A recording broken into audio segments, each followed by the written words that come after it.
Welcome to Board Gamers Anonymous, episode 196, BGA's 2018 Shopping Guide. We'd like to thank our brand new Patreon backer, Jim. Jim, man, you rock!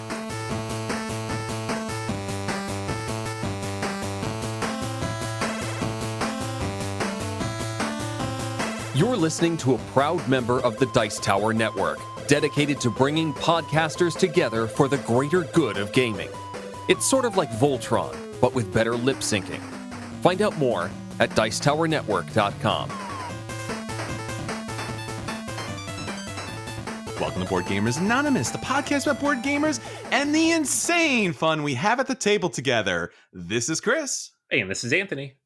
Anthony, it is the holiday season for us in America. It is Thanksgiving, and we have so much to be thankful for. We just mentioned our brand new Patreon backer, Jim, but of course, we are extremely thankful for all of our Patreon backers that help us bring you these episodes because we want to help you buy a ridiculous number of games this coming holiday season.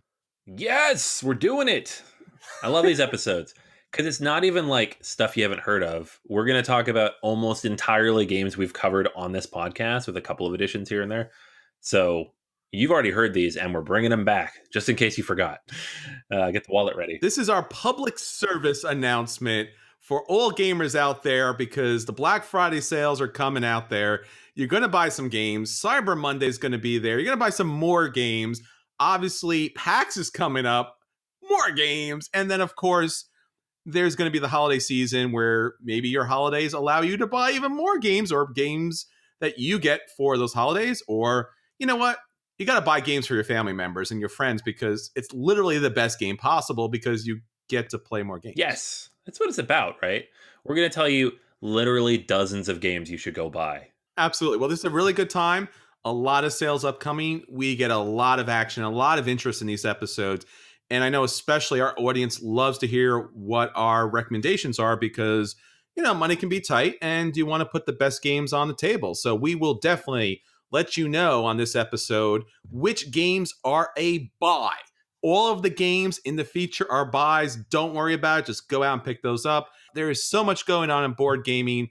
All right, Anthony, so speaking about the holidays, probably one of the most important holidays this holiday season is the holiday at PAX Unplugged, or what some other people call a convention.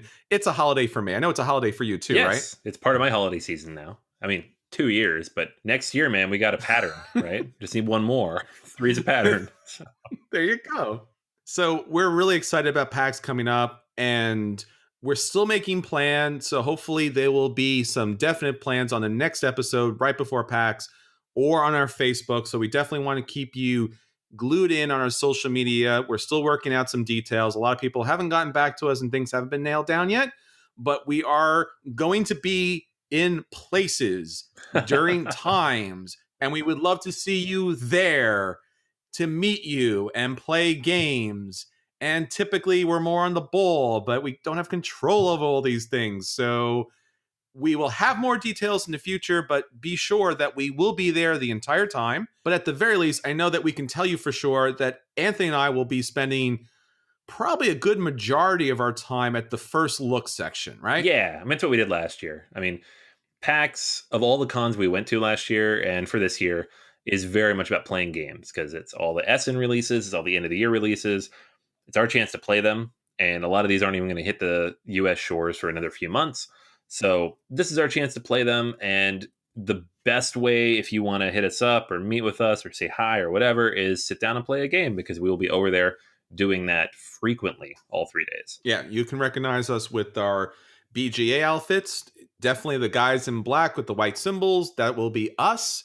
And we look like us. So check out our Facebook page so you remember what we look like. So you can be like, hey, you're the guys that look like the guys that do a podcast. And we're like, yeah, that's us. You want to play a game and it'll be cool and stuff like that. And It's easy as that. so, Anthony, that's our PAX kind of update. And obviously, we'll have more updates as PAX comes up, not to mention when actually PAX hits. So if you won't be at PAX Unplugged, don't worry. We always do our Facebook photos and our updates on Twitter. So you'll be with us in spirit at the very least. And we'll be definitely doing interviews at PAX. So our episode following PAX will be our PAX Unplugged Awards. So we'll be talking about the best of Unpacks. And we'll also be having a lot of interviews. So we'll probably post that up as a separate segment so you can listen to people talk about all the upcoming great games. But that's not all that BJ's doing, Anthony. We recently had a contest or so. Why don't you remind everyone about that? Yeah, about a month ago, well, actually the whole month of October, we ran a contest and we asked everybody, what are your favorite 20 games, your top 20? We're going to put together our own top list here as we move into episode 200, which is coming up real soon. We just got like less than a month to go on that. But at the same time, we wanted to know the listeners' top games, something we haven't really done before. We had hundreds of entries, which was amazing because so many people shared us all these big long lists, all their favorite games. I'm still working on putting the list together. It's almost done. I already know what the top 5 are. I'm not going to share it now. Ooh. It is coming up though in a future episode. Even Chris doesn't know. I have all the data. I don't know. I'm so excited about that though. But because we ran this contest back in October, I didn't want to make everybody who entered wait forever to find out who the winner is. So we did draw the winner. Adam Demers, congratulations. You are the winner of this contest. Adam had a lot of great games on his list. He had Orleans, he had Century Spice Road, Viticulture, Azul, Castles of Burgundy, Quest for El Dorado. Lots and lots of good games that I fully agree with and would put up, in my top 50 as well. And those games will be tallied up, added to the totals as we put together that top list of listener games. And once that list is finalized, Adam will be able to choose one of those games as his prize for winning the contest. So congratulations to Adam. Thank you to everybody who entered. Hopefully we'll have that list up for you by the end of the year, right around the time of episode 200. I'm excited for it as I kind of play with the spreadsheet a little bit.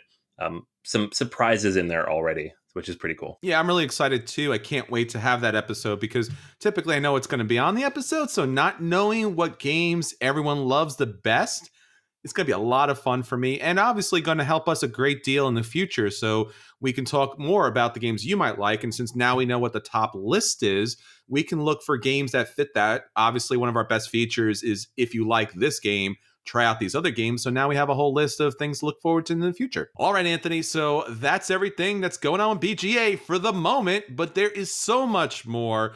As we said, our social media, please keep in contact with us. We'll have updates as far as all the great games that are coming out and hopefully the best places to pick those up. So Anthony, we are going to skip ahead. We're not going to hit our question of the week because pretty much everyone questions of the week is definitely all about our upcoming shopping guide. And our acquisition disorders are pretty much our 2018 shopping guide. So let's jump directly ahead to our At the Table. Anthony, what did you get to the table this week? All right. I have 2 that I want to talk about. One is an expansion for a game from last year that I really enjoyed. And the other is, for me, my most anticipated thing of November. So let's start with that expansion. And that is Arthur, the expansion for Merlin. So Merlin is a game from Stefan Fell and Michael Rennick. Came out last year from Queen Games. It was only available through Kickstarter or at conventions. I kickstarted it. You got it at a convention. I'm not sure anybody else can get it anywhere else. Sure. Expansion is more or less the same in that regard. And it adds a little bit less than I expected, to be honest. This expansion comes with a new rondel that goes in the middle of the board and now has a little Arthur piece, a little black piece that moves around, which means everybody gets a new die. Basically increases the length of the game by about 20% or so. Before you had 4 dice, now you had 5. And there is no mitigation there. It's just a longer game because you have more actions you can take, which is fine. It was not a super long game to start with. About 90 minutes, now it's 2 hours. So if you liked it for being short, the expansion does not help with that. The rondel, however, does help with a few things. First, it moves the Grail and the Excalibur pieces to this new rondel. They took up spaces on the main rondel before. They were interesting, but not super powerful as pieces. So most people would avoid them for the most part. It was really hard to get apples as a result, which are the only way to manipulate your die rolls. Mm-hmm. And for that reason, most people ran out of apples early. Maybe 1 or 2 people would pick up one throughout the game, and they really didn't do much. The new rondel makes it so there are new spaces for both rondels, both the interior one for Arthur and the exterior one for everybody and Merlin, including new ways to get apples. There's also a new option for completing multiple quest cards with the signet ring, and then you have these picked pieces. This is a new mechanic, and these just give you stuff. They each of them have something printed on them, and there's like a tableau of 4 to choose from. So maybe you get a banner, maybe you get a cube, maybe you get a special action, or you get to put something in the environs. Whatever it is, it's basically an action you might get on another space. It's not like a super powered action, but the picks also give you a certain amount of points, not game points, but like points towards scoring points. It's a little confusing the way they word it, but essentially, whoever has the highest scoring set of picks at the end of each scoring round will get 3 points. Whoever has the lowest loses 3 points. So, kind of an interesting thing. You want to get a little bit of them. You don't want to be last place with that. That's about it. That's what the game changes. And, you know, with an expansion like this, especially because it came in like a full size box, you expect a little bit more. And I, at first, was a little disappointed, but after playing it a couple times, getting through some of these things, I feel like it does a good job of dealing with some of the issues that the original game had. One, easier to get apples. Two, more options on the main rondelle that are not like, you know, if you already had Excalibur and your option was to go to Excalibur, that kind of sucked because it's a waste of an action almost. You know, it still does its thing, but you already have it. So stuff like that is a little bit better. It's a little bit easier to get things. Scores in general have been higher because you now have a 5th action every turn. The game is a little bit longer, but not significantly longer because that extra die is only on a single rondelle by itself. So you're not trying to do the math 9 times. The interesting thing, too, is that there are now spaces on both the Arthur rondelle and the main one that allow you to move other pieces. So you might land on in the main one, a space that'll say move the Arthur piece 1 space in either direction. Or you might land Arthur on a space that says move Merlin 1 to 3 spaces in either direction. So you have more ways to manipulate the dice and get what you want, which does add a little bit of extra AP to the game, but not so much in a game that already had a decent amount of that. So I like it. I don't think it's necessary or vital to this game. Sure. I think if you liked Merlin already, you will like this fine. If you did not like Merlin at all, I don't know that this fixes that. I think this expansion is for people who are on the fence, who are like, I like the ideas, but I have these issues. I get stuck taking actions too many times that I don't really like. I want more flexibility. This fixes that. And I don't know how many people that covers, to be honest. The picks feel like kind of almost a throw in. They don't really need to be there. There's like a board for that to stack them on. There's also a board to stack the tableau of, mission cards on. Neither of those is necessary. So there's like extra bits in the box. It didn't need to be there. It's it's worth playing. I definitely don't, it's not a go buy expansion for sure, but I have mixed it in. I'll probably leave it in there. I'm not going to pull it back out. So it's also not an expansion I dislike or think failed in what it was trying to do. I just don't think it's something you rush out to get if you're like, ugh, this game.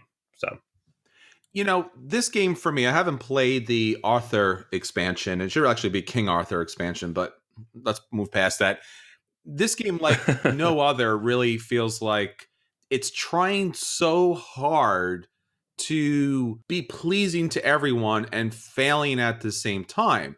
Now, I know Michael Rieneck, fantastic designer, and Stefan Feld, amazing designer. Both of them together is tremendous. I don't know what Queen Games or Calamity Games had to do with this game, but it feels like there are multiple people, or like the expression goes, too many cooks in the kitchen, because it's a dice rolling game that's going to determine more or less where you go.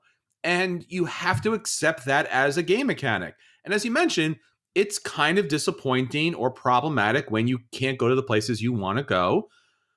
But that should be a thing. Now, if you want to mitigate the dice rolls, which most Euro gamers like to do, that's fine.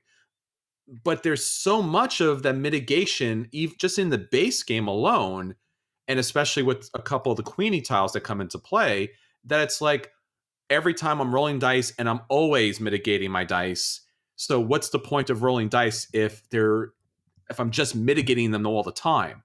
I don't understand exactly what the thought here is, because it's just there's a lot here, and it's not bad, but it's just trying to be everything, and I'm not really sure if it's accomplishing anything in particular other than being a very lightweight Euro game, which is fine.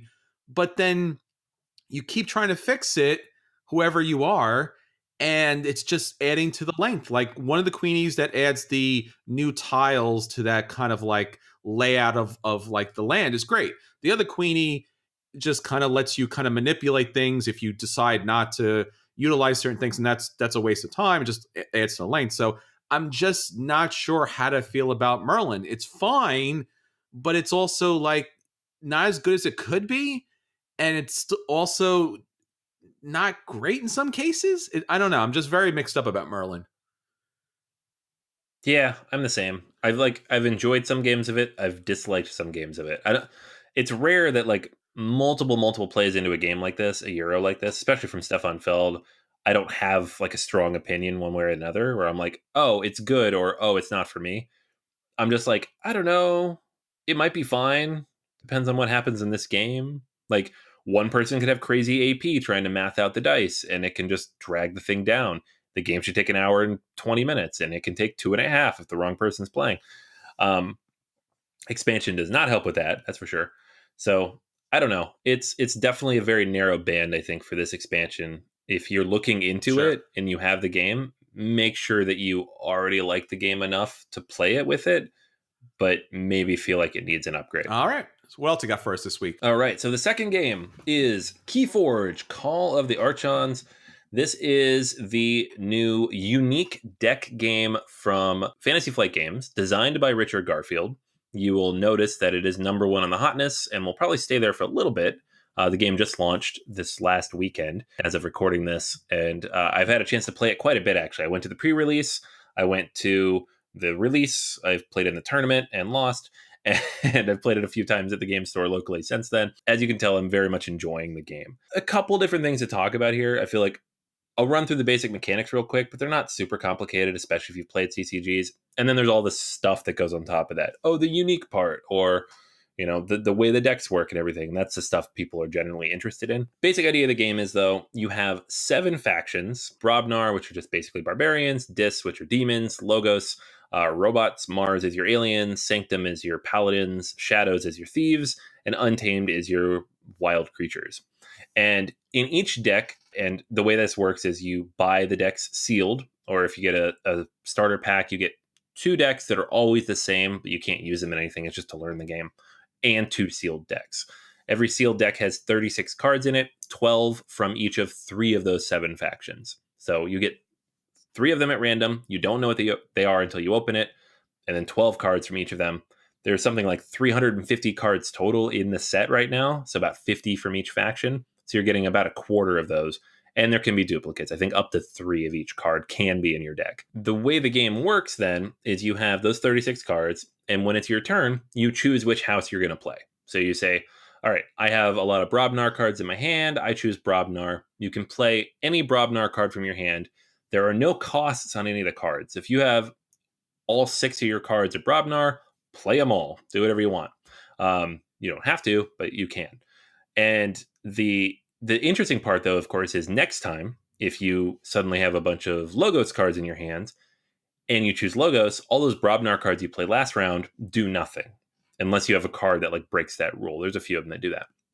So you can only activate cards both from your hand and on the field if that's the house you choose. So what you're doing is you are choosing which one you want to use and locking out the other ones. So you might build up a great tableau of a certain house, but if you really need to play a different house, you are putting those guys on the hold for another round. It is beneficial to have kind of a mix of different houses out on the field because you don't know what you're going to draw.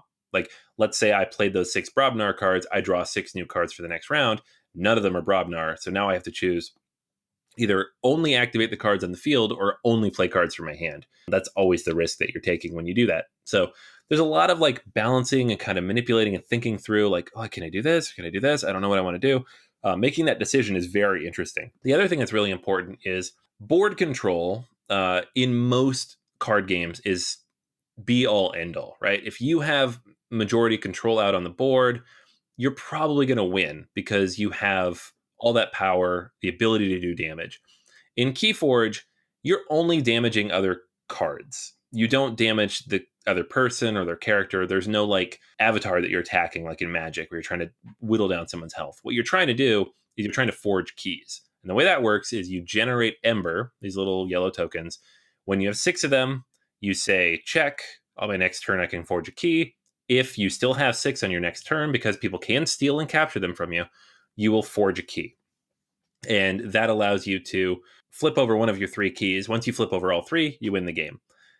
So the game becomes kind of this weird push and pull of like, all right, I have majority control here. I can attack his guys and like whittle it down, but I'm not really generating enough Ember to win the game if I do that.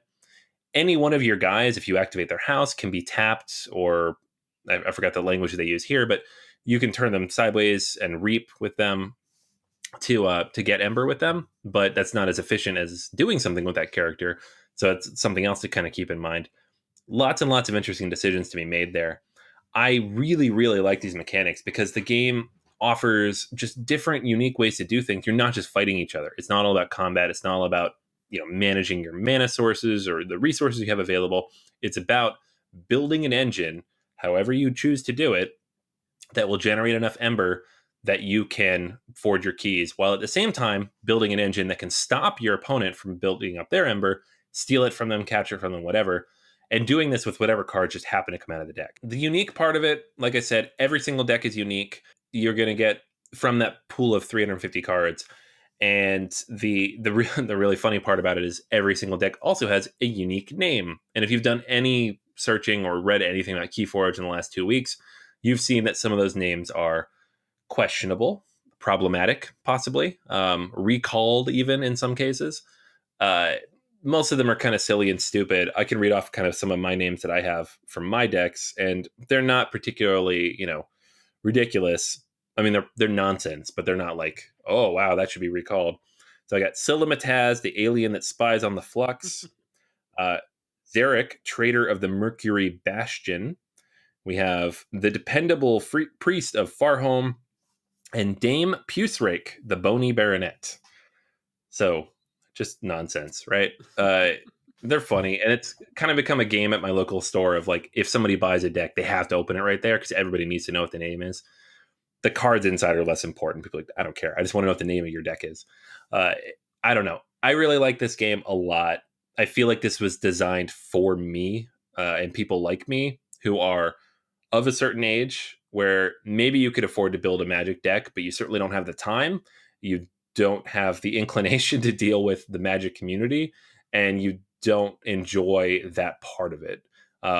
With Keyforge, I can buy a deck, open it, play the deck, see what happens. 30, 40 minutes tops, right? The tournaments, same thing. You open a couple decks, you play them, you see what happens. I love that. The game has been a lot of fun so far. I even played it with my son, who didn't quite get everything as we were working through it, but got enough of it and really liked the idea of kind of just randomly getting whatever I give to him. So Keyforge for me, definitely a buy. I think it's worth checking out, especially because the buy-in is so low. You can spend $20, get 2 decks, try the game out. That's all you need. Maybe a couple dice and some tokens. You don't need the starter kit, but even if you want the starter kit, they're super sold out everywhere. So just buy a couple decks and give it a go. And that is Keyforge, guys. I'm very, very much enjoying this game. Looking forward to playing it at PAX if I can. I gotta be honest with you. I'm all about the names of these decks. Typically, it's about mechanics, but if I'm gonna play this game, I have to have a good name for my deck because, come on, what's the point? I know, this is the part that bothers me is my best deck, which is the one I opened in the tournament, and I lost with it because how the tournaments work is you play it, you switch with the other person, and then you bid, basically giving up a handicap for the winning deck if you both use the same deck and it wins.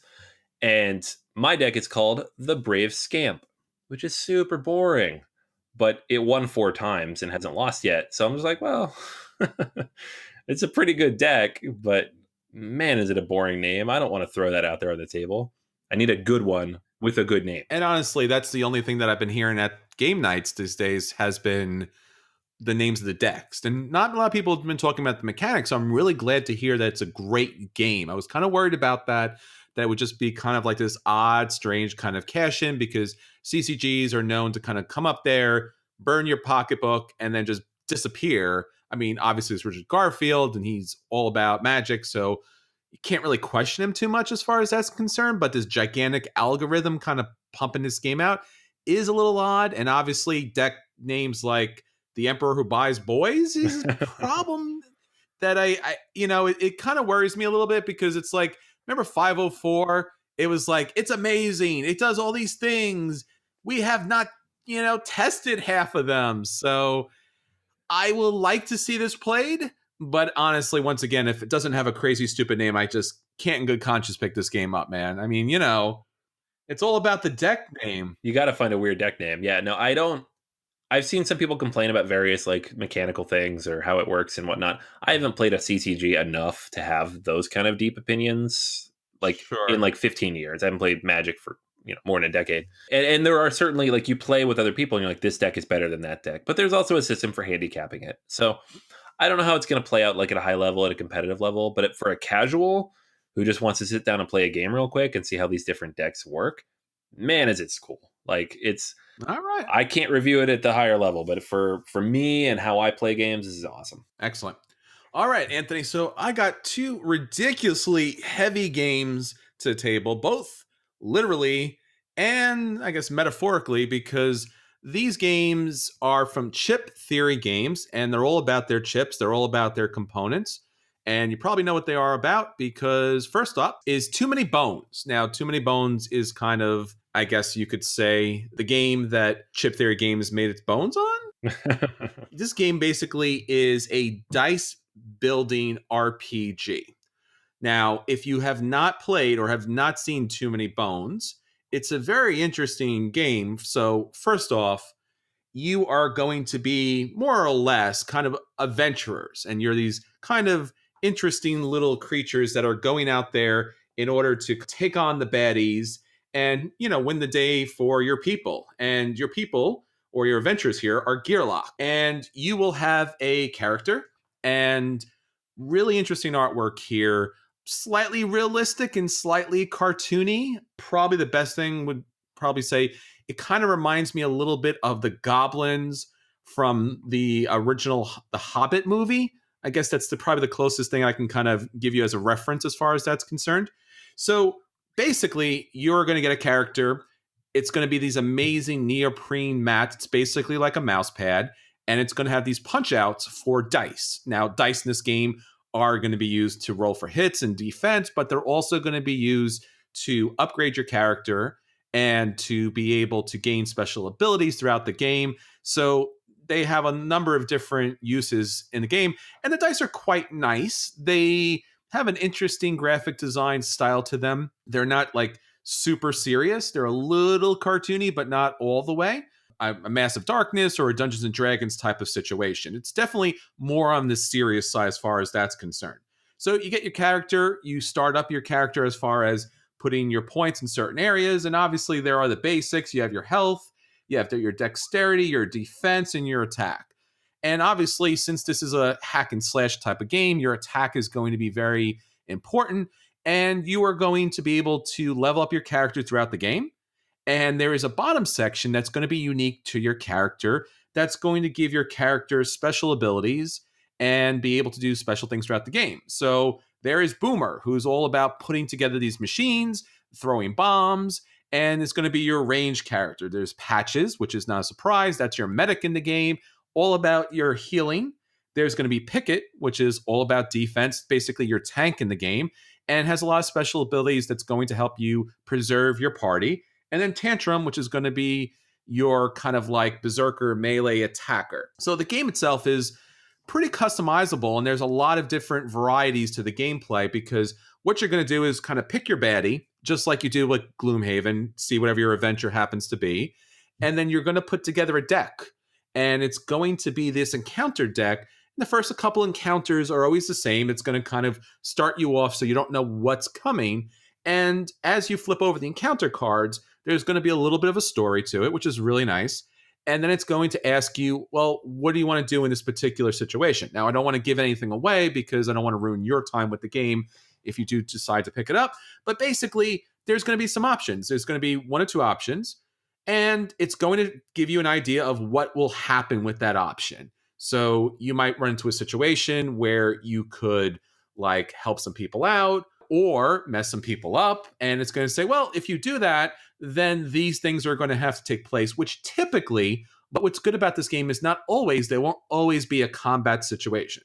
But typically, you'll choose a combat situation because the deck that you're putting together is always going to be about taking down the big baddie. So you want to move towards that way. And of course, you have to get through the minions, and the mini bosses eventually get down to the big baddie. So when you get to those situations, now it kind of zooms out, and now you're in a battle situation. So you're walking around and you're doing some good things. You're upgrading your character. You're picking up different weapons and different treasures and different loot throughout the game. And you find yourself in a situation. So now there is a separate mat, and it's this battle mat. And once again, it's a little bit bigger than a mousepad mat, and it's going to allow you to set up your heroes and the villains and the different monsters that you're going to be facing. And what's interesting about this game, it's very much like High Heavens. Remember, we talked about High Heavens, which is a great little miniatures game, 2-player game, which is going to have these little discs underneath the characters. Same thing here. It's chip theory games. It's all about the chips. You'll get these really nice baddie chips that'll have like a black and white picture of the baddie you're fighting. It'll have all the information on there. And then there'll be health chips underneath that baddie. You'll put health chips under your guys. And then you will have these dice that will show initiative.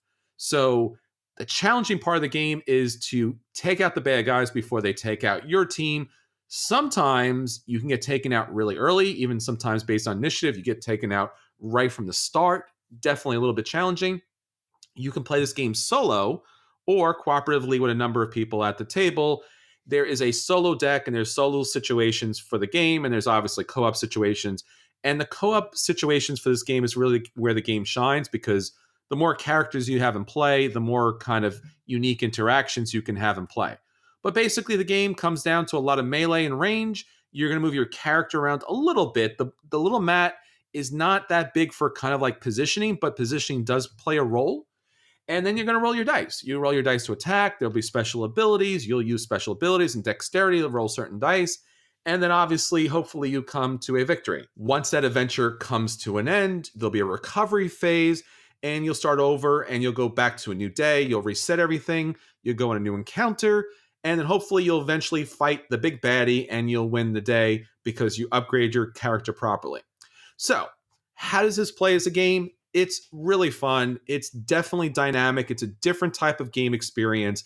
Obviously, it has some of the traditional hack and slash dice rolling of most of the games you play. Maybe it's Arcadia Quest, maybe it's Massive Darkness, any number of D&D kind of dungeon crawl games.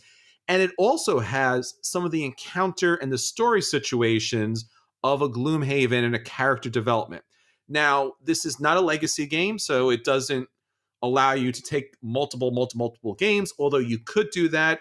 I guess there is some way you can kind of like hold on to your character, but it's typically not built for that. This is basically a one and done type of situation, and obviously you can set the deck up so you can decide if you want to have a short game or a long game. Now, here's one of the problems with the game. It says 60 to 90 minutes, which is completely wrong. You can have a solo adventure where the game lasts 30, 45 minutes, and sometimes even shorter. And you can have a situation where there's a co-op situation where the game lasts sometimes 3 to 4 hours. So I don't know where they got 60 to 90 minutes. Now, the game itself has a lot of really nice pieces that helps you set up, break down the game very quickly. It has these really great trays, so everything is kind of like vacuum formed. So you know exactly where things go. Everything is built to last. Everything's waterproof. Even the cards are these PVC type of cards. A little slick to hold, but they're really decent. And, you know, it's a very good game. But the game itself, because it's going to be one of these kind of RPG element kind of board games, it has an extremely steep learning curve. Now, each player is given a double-sided sheet that's going to tell you about the abilities and things you can do, how to set your character up. But at the same time, this is not the type of game that you can just bring to game night and go, hey, let's play. This is the type of game where like, hey, it's Saturday. We got 6 hours free. I'm going to give you the sheets and teach you the game. It's probably going to take about an hour. And then we'll get to play the game, which, as I mentioned, could take 3 or 4 hours to play. It's highly enjoyable. It kind of leans towards those lifestyle types of games, even though it's not a legacy kind of game. So, you know, it's a kind of odd situation. It's a very expensive game. The components do kind of match up with the expense, but it's something that you have to make the decision of. If you're going to commit to the game, you have to commit to the time. You got to commit to, teaching the people the characters, and the characters are really great. They're very asymmetrical, not radically, but they do different things. They do have special abilities, and Chip Theory Games has a lot of small expansions that are just character expansions. Now, I don't have those, so I can't tell you about the different interactions, but the 4 base characters in the games are pretty great, and they're kind of like standard kind of characters. The new box, or I guess you can consider it an expansion because you could use the characters in your previous game, but also it's a standalone game, is Undertow. So Too Many Bones is the base game. Undertow is the expansion / standalone game, and that has 2 players in there. So you might be interested in trying this game out. So I would recommend Undertow if you're going to let's check this game out before we commit to so much money as far as Too Many Bones is concerned. But same components, same great characters. In fact, I actually like the 2 characters in Undertow better. The writing, as far as the scenarios go, is better. The rule book for both games is problematic. It's definitely something you're going to have to read on your own, learn on your own, and then come up with a teaching strategy because it's just not intuitive. The 2 new characters, Duster is kind of has its own different gameplay because you're going to be able to bring a kind of animal companion into play, and Stanza is going to be your bard in the game. So these are very different types of gameplay elements that come into play. Love the new characters. Too Many Bones and Undertow definitely get a play. So if you do see this, if you do have a friend that does have this game, I highly recommend investing the time in these games. If you are going to pick up one of them, I recommend Undertow. Now, while both of them are identical pretty much, the writing is better in Undertow. The explanation is a little bit better. The characters are a little bit better. So that's going to be my buy if you have to pick between the 2. If you do like Undertow, go back, buy Too Many Bones because you'll be definitely happy with that. If you're just looking to kind of dip your toe in, go with Undertow. I think you'll be pretty happy with it if you do have the time in the group to play. Yeah, I had a lot of issues with this game, and it's funny because I had the same kind of response of this is good. It takes forever to teach, so long, and it's just not worth playing with other people at all. Yes. Unless you have a group, like a Gloomhaven situation. It's just not worth it. It takes an hour plus, and it's exhausting. If anybody has any amount of AP at the table, the game, like you said, takes 3+ hours to play, and it's head banging on the table, frustrating. Just do the thing. On the solo side, it is obviously quicker, it's more streamlined, easier to get into. But in terms of dungeon crawly puzzles, I think there's a few others that I like more. Not a lot more. I think it's fine, but it was definitely on the line between dodge and play. I can see where you're coming from. All right, Anthony. So that's it for games that hit our table. Let's get on to our feature review. So for our feature review this week, we are talking about BGA's 2018 shopping guide. Everything you need to buy during this holiday season, Black Friday, Cyber Monday, all the holiday sales that are coming up. You definitely want to check these games out. I'm really excited because I want to get a holiday list together, and now I actually have one, so I know what to pick up. Yeah, man, I 100% agree. It's if you're buying games for other gamers or even just for the family, it's good to have kind of a starting point because obviously there are way too many games out there to choose from and new ones coming out every single week. I know that. I'm going to PAX next week and my head is spinning because I'm like, well, maybe this guy, if they have this game, I have to buy this. But if they have this, then I have to buy this and I can't buy that. And I can only carry home so many games. So for everybody who's not insane like I am, this is a good starting point. And everything on this list is a 2018 release-ish, around there. So these are not, we're not looking at all board games. We're looking at new board games. And, assuming that our listeners are caught up on their collections. And you can pick these games up. They're available right now, whether it's your local friendly game store or your local big box gamer or your online retailer. So a lot of great stuff. Obviously, PAX will have a lot of these. Pick up these conventions, or at the very least, during your time off during the holiday season, definitely get these games to the table. All right, Anthony. So why don't you start off with our first category? All right, children's games. It's all me, right? So these are 5 games that have really hit the table hard in my household. Big hits. I reviewed all of them here on the podcast, all of them strong recommendations. The first of these is Pyramid of the Penguin. This is from Brain Games, people behind Ice Cool. And it's a remake of Pyramid, the old Ravensburger game, but with the characters from Ice Cool, little penguins. Like magnets on both sides, kind of a deduction game, but really well made for children. Both my almost 4-year-old and my 7-year-old love it. Both very into it, and has been a strong hit. My Little Scythe is the children's family take on Scythe from Stonemaier Games.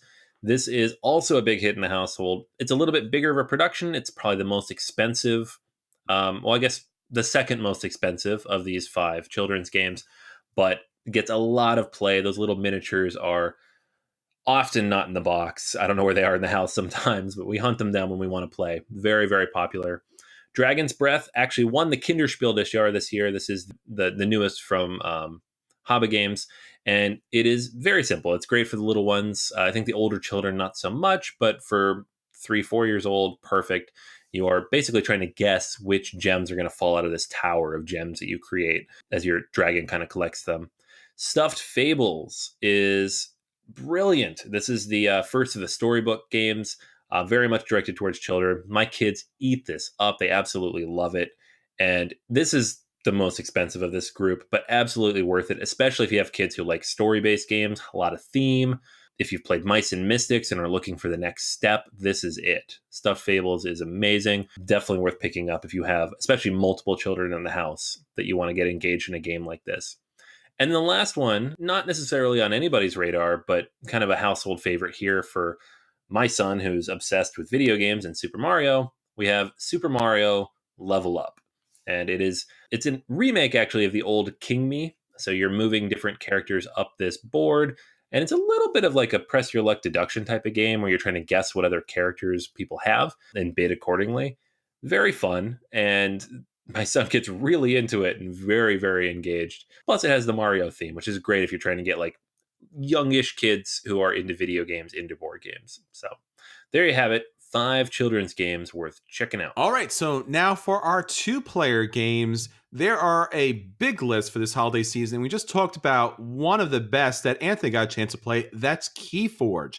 If for no other reason than the crazy names that you'll get to the table, that's a lot of fun. Jump back and listen to Anthony's information on that. Also, Star Wars Legion. Now we're talking about a miniatures game that's in the Star Wars universe, and it's pretty much everything you could want as far as your galactic versus rebels kind of fighting it out on terrain. And it's definitely kind of simplified for, us non-war game players. There's War Chess, which is an abstract battle game from AEG, tremendous fun. Crystal Caverns from Plaid Games, not as heavy as Summoner Wars, but not that light either. It's a nice little battle game with really nice artwork. And finally, Hannibal and Hamilcar, which is a 2-player war game that's currently out and available. It's actually its 20th year anniversary edition that you could pick up. Brand new miniatures, looks fantastic. If you have a heavy war game fan on your list, this is definitely the game you should pick up. All right, so going from 2 players down to 1 for all the solo gamers out there. We actually just did top 100 solo games pair of episodes last week and this week on Every Night It's Game Night. So if you want a huge list of games to buy for solo play, check that out. But these are 5 that I'm recommending that came out in 2018 that I'm having a lot of fun with, that I would strongly recommend for various reasons. So first on the list, we have Welcome To. Lots and lots of roll and writes came out this year. It's really hot right now. Ganshun Clever is another one that almost made this list, but Welcome To is my favorite roll and write of the year. And there's no rolling, using cards instead of dice. So this is a fantastic one. Just had a Kickstarter, a bunch more content on the way very soon. Next up is Now Boarding. This is the new game from Fowers Games. In it, you are moving airplanes and passengers around the country. It is a real-time game, but the real-time element is such that you can play this solo, especially when you mix in some of the extra like VIP mechanics, which I think you kind of need to make the game interesting. Really enjoyed this. I was a little lukewarm on it at first, but I've kind of warmed up to it, and now it's right up there with the rest of the Fowers games that I've played. Brawlopolis. This is from Button Shy Games, and they're famous for making wallet games. These are tiny little card games, usually 18 cards that fit in like this wallet sleeve. They run them all on Kickstarter, one every month or two. And this one in particular is, in my opinion, one of their best. You are laying cards out, building this sprawling metropolis, and you have to follow all these various rules about how to match up different parts of the city to score points or avoid negative points. Very, very good. Takes 5 or 10 minutes, but it's decently difficult. Well worth checking out. And it plays with 2. Renegade is a cooperative game that plays down to 1. It's made by the one of the godfathers of solo gaming. He made a lot of videos. He actually made the videos about how to play War of the Ring that I used to learn to play War of the Ring when Chris and I first played it, Ricky Royal. And this game is all about hacking and moving through the mainframe and trying to like solve these different things and go up these against these big bosses within this computer cyberpunk universe. Very, very interesting take on deck building with a solo spin. And then last but not least, Heroes of Terranoth. This one just hit the table. And this is the spot where I would normally put like Arkham LCG, but we are looking at 2018 releases. Heroes of Terranoth is a remake of Warhammer Quest adventure card game, which I really, really liked, but never had an expansion because they dropped the Warhammer license shortly after launching it.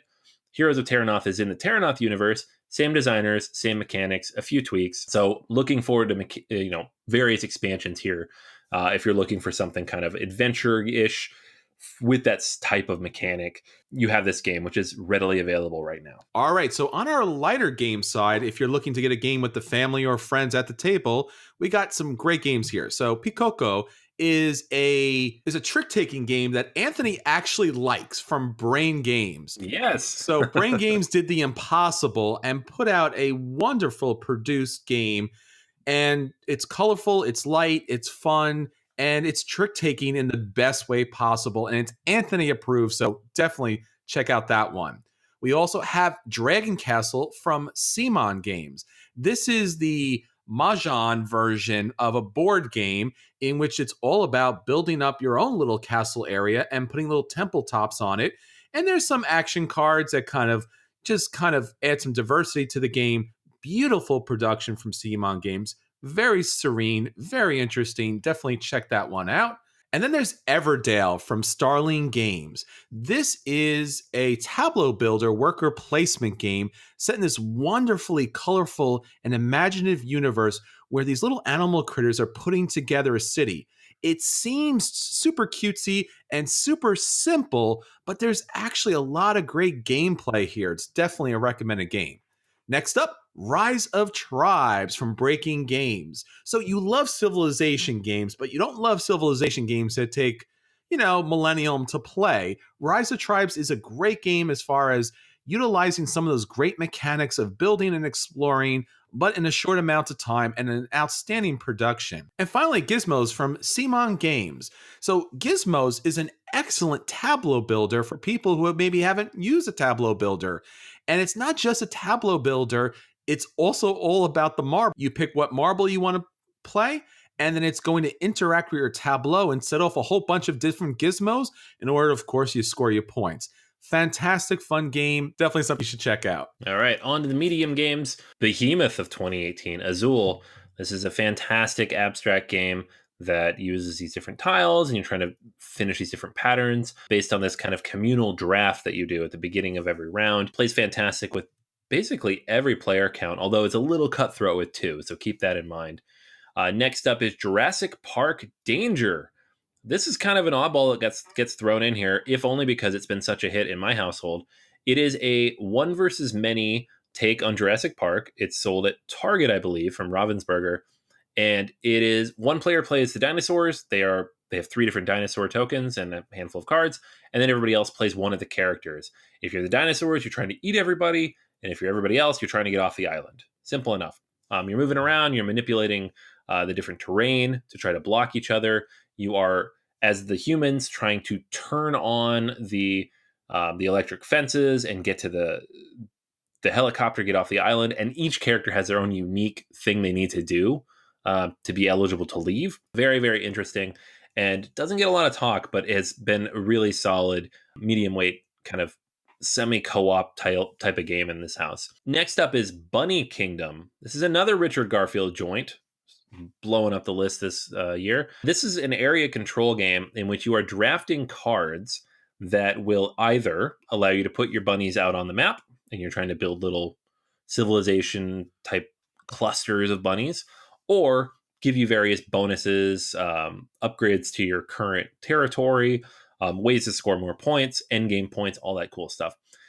The cool thing is, nothing can take your bunnies off the map. So it's not one of those area control games where you lose turns and can't do things. The scores go crazy. By the end of the game, you're scoring up in the high 200s. Love this game. Takes about an hour, hour and a half. Very sleek, easy to teach, a lot of fun, and incredibly cute with great artwork. Space Base is a kind of space version of Machikoro. You have a giant tableau of different spaceships. You upgrade them as you go, rolling dice. As people roll dice, you get to do actions on your turn on any space where you've already upgraded a ship. The game is a little slow to start, but in the end, it runs pretty cleanly over about an hour. Very solid medium game that I'm looking forward to expansions from.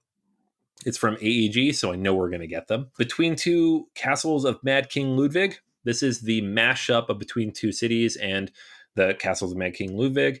It is a much better version of, in my opinion, both of those games, because I wasn't a huge fan of Mad King Ludwig. And it's just a solid, very engaging, kind of hour-ish long, medium weight, filler-ish type of game that plays up to 7 players. And all those words together have never been said about any other game. So that's why it's made the list. Scoring's a bit of a headache, but everything else in this game is fantastic. So there you go. 5 medium games to take a look at. All right, so now the heavy games, the games that deserve the most amount of table time and the most amount of brain power.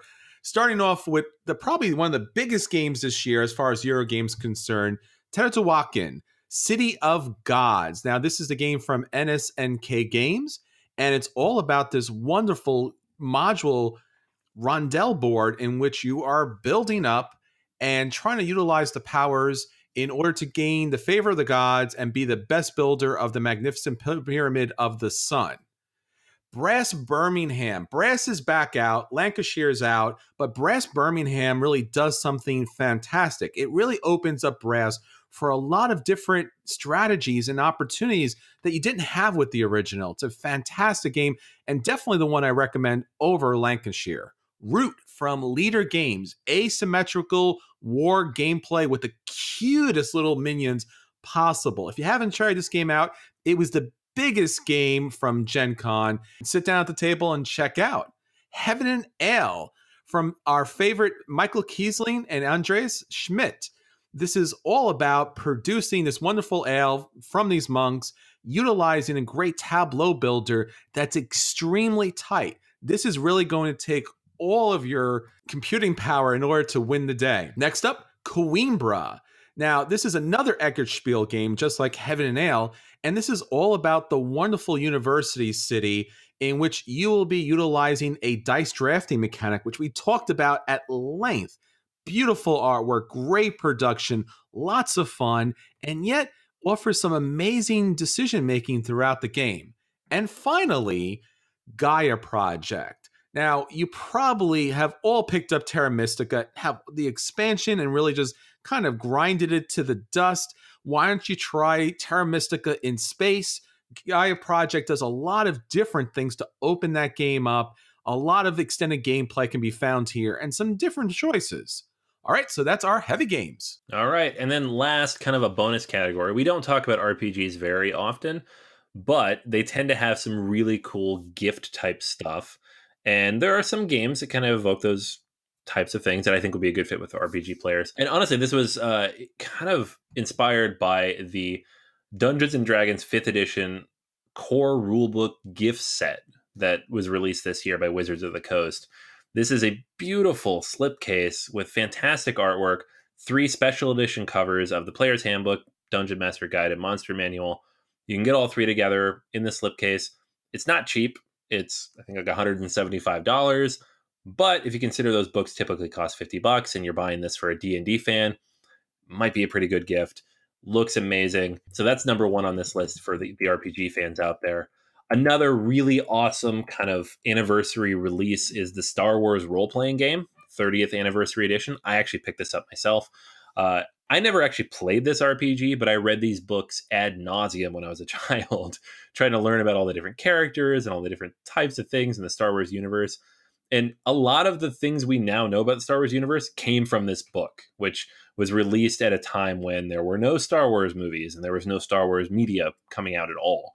So this is kind of a blast from the past for everybody out there who's played the Star Wars role-playing game back in the day or was a 8-year-old obsessed with Star Wars but could not find anything new about it. Was reading through these. And then the last one was a strong recommendation from my local game store. They've been playing this a lot. Is Vampire the Masquerade 5th edition. Classic RPG system. Fantastic, solid, very updated, solid new mechanics in this book. There are a lot of little RPGs as well. I'm not a huge RPGer, but in the midst of kind of, I would say, almost a renaissance of RPGs coming from people who are kickstarting or kind of throwing them on the side, like, Renegade's doing Overlight, which is a fantastic series, system as well, worth checking out. So there's a lot of good stuff out there, but if you're looking for solid gifts, these 3 are a good place to start. All right, so there you are, BGA's 2018 shopping guide.